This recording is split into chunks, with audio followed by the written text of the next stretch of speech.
Hey everyone, have I here Bruno video on Dragon Ball Z Dokkan Battle. In this video, we're going to be doing our full breakdown and some fun little team builds for the LR Carnival featured Super Saiyan Future Trunks. So with that, if you're new to my channel, like, subscribe, comment below, do all that good stuff. Let's go ahead and dive right in. As usual, we'll start with the card arts, and I'll tell you what, I really love the card arts. The SSR is definitely one of the top tier SSR LRs out there. You gotta love that sword right in front of you, the standing pose there. I wish there was a little bit more of a white outline. It's a little bit thin.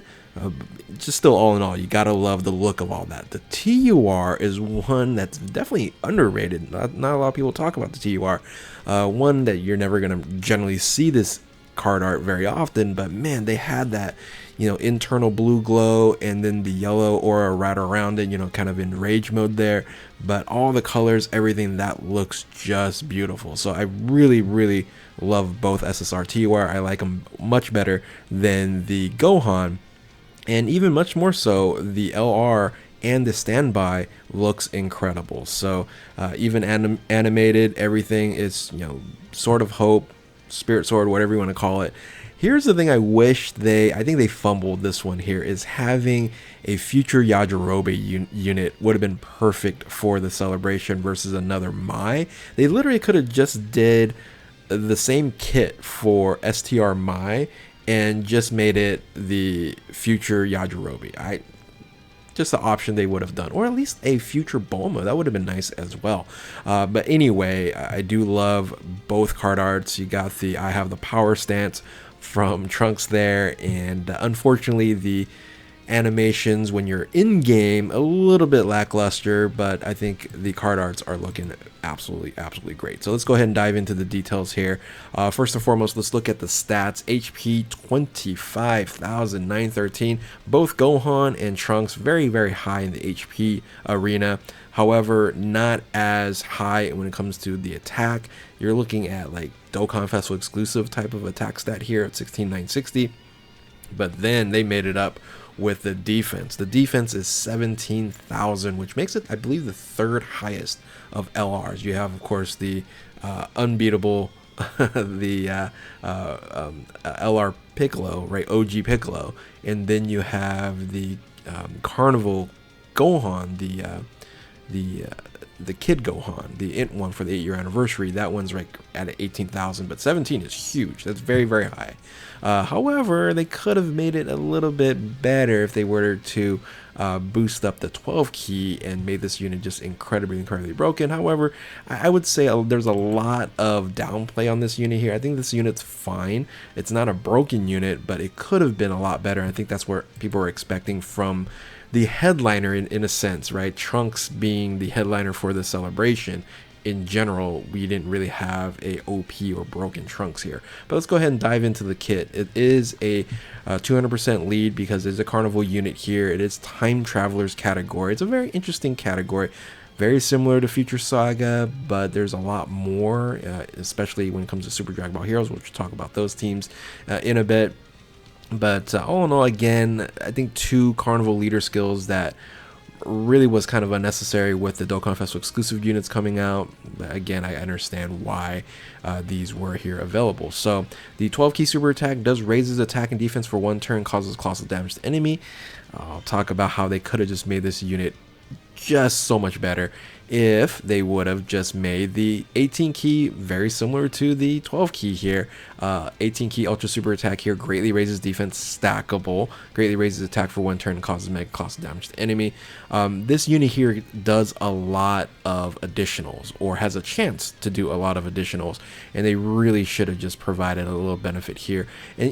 And for those who don't know, raises attack and defense, when they combine the two, it's a 20% increase versus a 30% increase here at the 18 key, and they could have just done that. So anyway, that's the super attacks there. The passive skill activates the entrance animation here. Key +3 launches an additional attack with a great chance of becoming a super attack for 4 turns.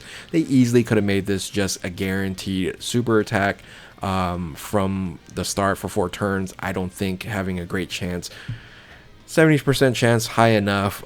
Just having that small time frame with 4 turns anyway, they could have just had it a guaranteed super attack here. But anyway, key +3 attack and defense 150%, plus an additional attack 100% when performing a super attack. Again, they could have just added defensive here, attack and defense 100% when performing a super attack, would have been much better. So either one, right? They could have did attack and defense here, or became the stack up here. Plus an additional key +1 up to 5 and defense 10% up to 50%. Could have increased this to 100% as well with each attack performed, and then reduces damage received by 10% within the same turn. I hate that. With each super attack performed up to 30%. So this here, the only benefit here is after the super attack, not like receiving attack, much like the evolution Vegeta, which is an awful build.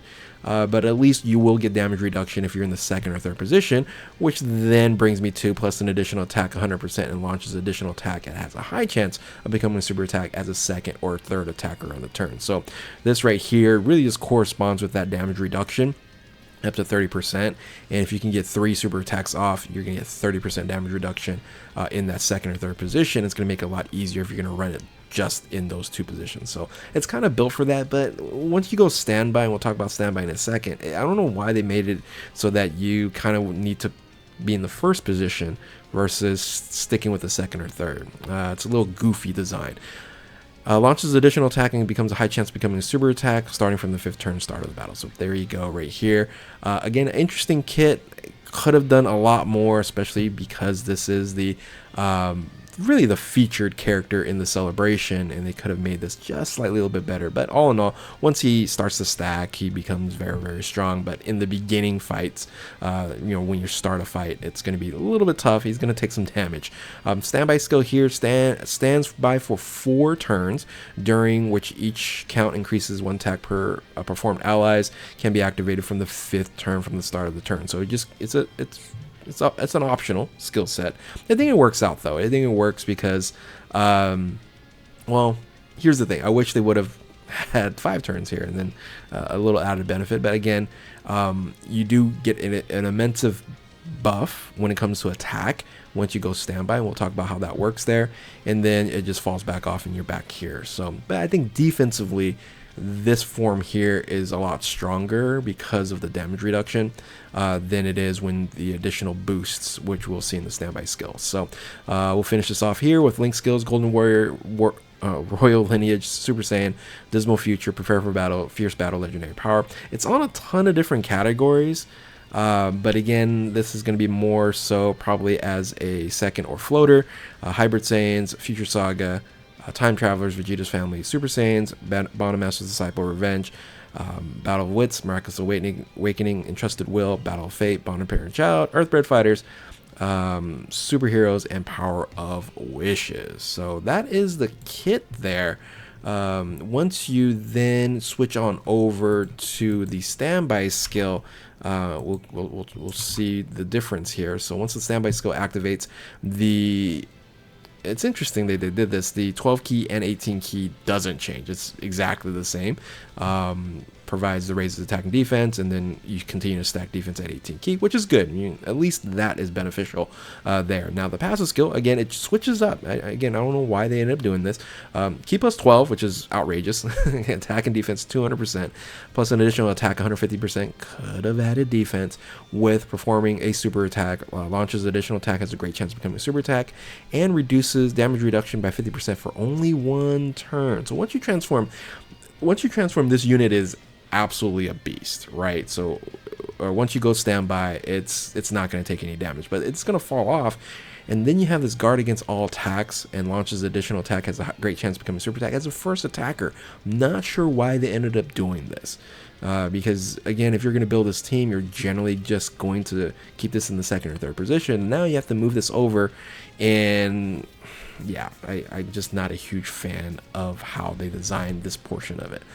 They could have just left it as 1st, 2nd, or 3rd, right? So, or just 2nd or 3rd. I think this is a better spot as a 2nd or 3rd unit here, and I wish they would have gave us a couple more turns, because this only lasts for 4 turns. They could have just did for 2 turns, and then we'd have to figure something out for the other 2 turns. So And then launches additional attack, becoming a super attack with 5 or more key spheres obtained, and then randomly changes key spheres of a certain type to rainbow key spheres. So a nice orb changing ability here. Now you do have a finishing attack here.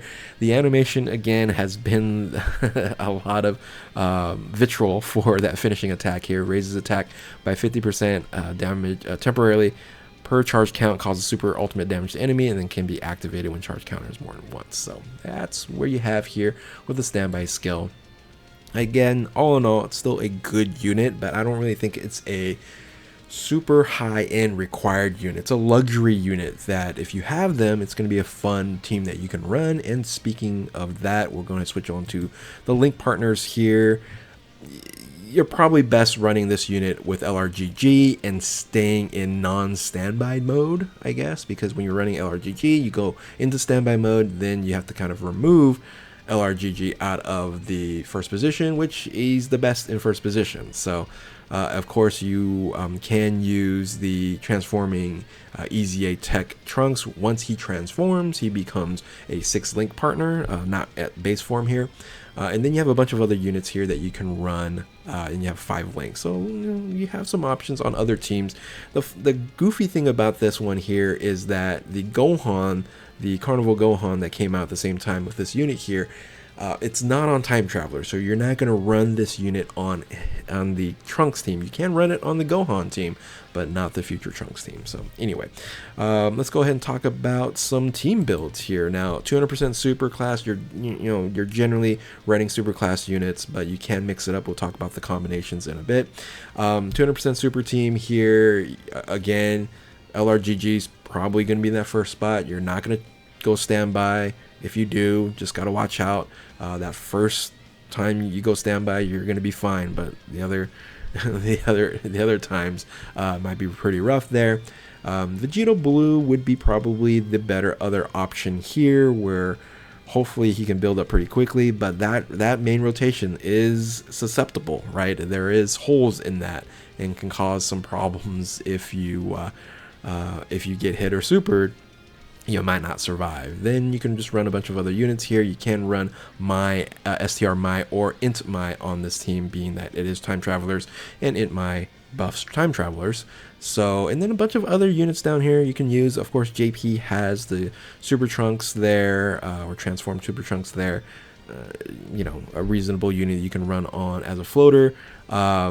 And then you have a bunch of Super Dragon Ball Heroes units that you can run, and you can just kind of mess around with. We'll talk about those in just one second. A lot of support units that you can run, so that's a very beneficial when it comes to this. And most of those support units are actually pretty decent, and you do have some different options here. So you might want to switch this up here then to full support if you're feeling a little bit light on defense. However, these units here can at least hold their own a little bit so that you don't ultimately die in a third position.